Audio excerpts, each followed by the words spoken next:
নমস্কার, আমি স্বাগতা। আর আজকে আমার নিবেদন লীলা মজুমদারের বেড়ালের বই। এক বেড়াল বলে বেড়াল, দুনিয়ার কোনো দুই বেড়ালে সহজে মিল হয় না। যদি বা হয়, তার চাইতে না হওয়াই ছিল ভালো। ওদের চোখের পলক ওপর থেকে নিচে পড়ে কি পড়ে না, অথচ চোখের মণির দুপাশ থেকে ঠিক যেন দরজার দুটি পাল্লা আস্তে আস্তে বন্ধ হয়ে যায়।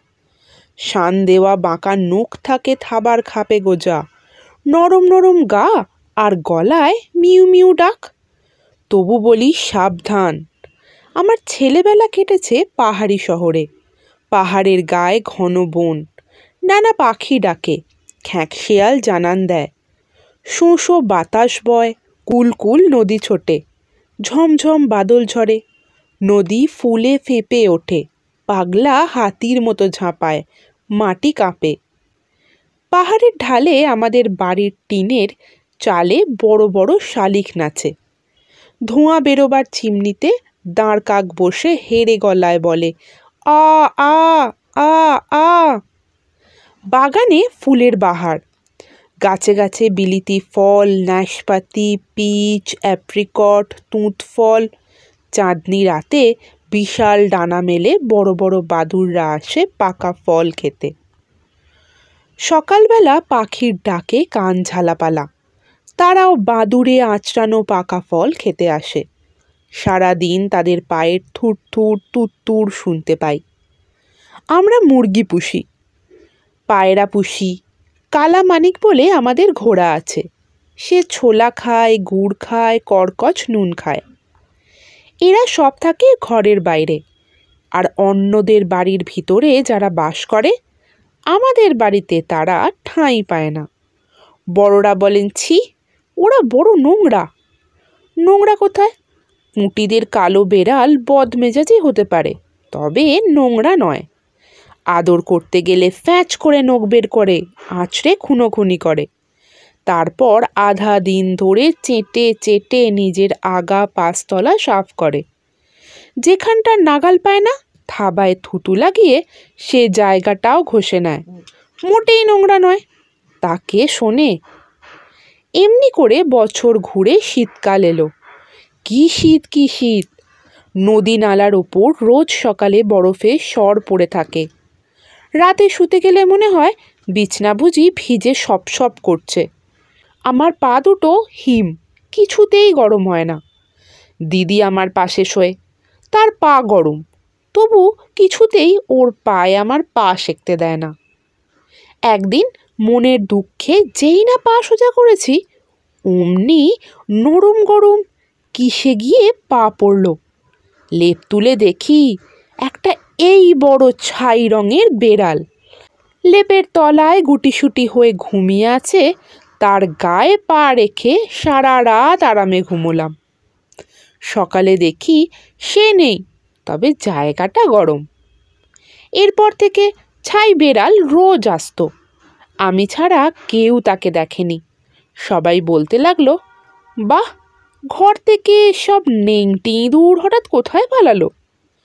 যাবে আবার কোথায়? শুধু আমি জানতাম, হুলো তাদের দিয়ে জল খাবার করে। একটা লোম অবধি বাকি রাখে না। কিভাবে আসতো কিভাবে যেত তা জানি না। ঢালের ওপর বাড়ি, রাঁধবার ঘরটা আলাদা, একটু দূরে একটু নিচে। সেখানে আমাদের ঢোকা মানা। এটা জামিনীদার এলাকা। আমাদের ঠাকুমা তাকে দেশ থেকে পাঠিয়েছেন। আমাদের রাঁধা বাড়া করে, দেশের গল্প বলে, লাল চিনি দিয়ে দুধের চাঁচি খাওয়ায়, আর কথায় কথায় আমাদের নামে আজে বাজে নালিশ করে বকুনি খাওয়ায়।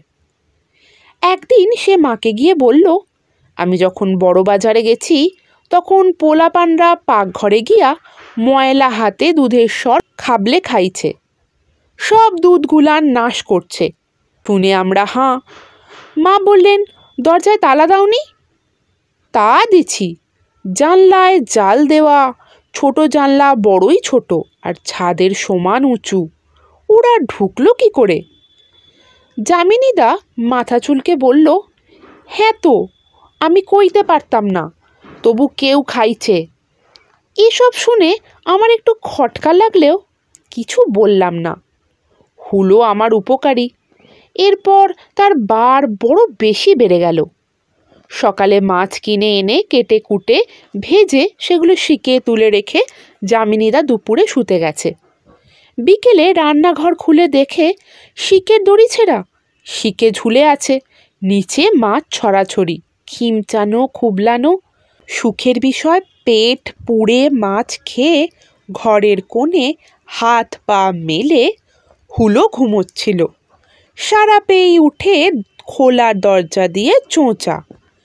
যামিনীদা একটা চালা কাঠ ছুঁড়ে মারল। অব্যর্থ টিপ। মিয়াও বলে একটা বেঘো আওয়াজ করে নিমেষের মধ্যে হুলো হাওয়া। আর সে রাতে আমাদের ঘর মুখও হয়নি। ততদিনে শীতও কমে গিয়েছিল, পাও জমে যেত না, তবু একটু মন কেমন করত। পাশের বাড়ির কাউর সাহেবের বিলিতি বেড়ালের শখ ছিল। শুধু তাই নয়, তার 6 জোড়া বিলিতি বেড়াল ছিল। তার 1 জোড়ার ল্যাজ ছিল না। তাদের জাতের ল্যাজ থাকে না। তারা এক একজন এক এক বেলা ছোট 1 টিন মাছ খেত, 1 বাটি দুধ খেত। তারা গাছে চড়তে পারত না।